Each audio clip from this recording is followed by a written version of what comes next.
అనగనగా ఒక ఊరిలో సీత, గీత అనే ఇద్దరు పిల్లలు ఉన్నారు. సీత, గీత చాలా స్నేహంగా మెలిగేవారు. వారు చుట్టుపక్కల పరిసరాలను అన్వేషించడానికి ఇష్టపడేవారు. ఒకరోజు సీత మరియు గీత తమ గ్రామం వెనుక ఉన్న అడవిలో ఒక రహస్య మార్గాన్ని కనుగొన్నారు. ఆ మార్గం ఎక్కడికి వెళ్తుందో వాళ్ళు తెలుసుకోవాలి అనుకున్నారు.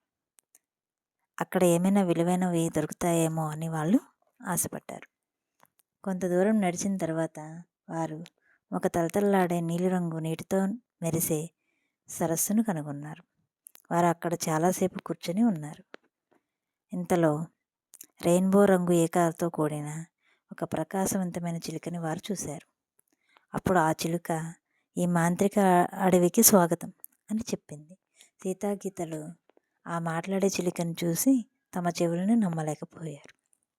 అప్పుడు ఆ చిలుక, "నిజమైన ఖజానా మీ స్నేహమే. మీ స్నేహం కన్నా విలువైనది ఏదీ లేదు" అని చెప్పింది.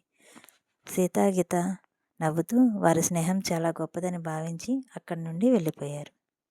చూశారు కదా, ఈ వీడియో మీకు నచ్చినట్లయితే లైక్ చేయండి, అలాగే మీ ఫ్రెండ్స్ అండ్ ఫ్యామిలీకి షేర్ చేయండి.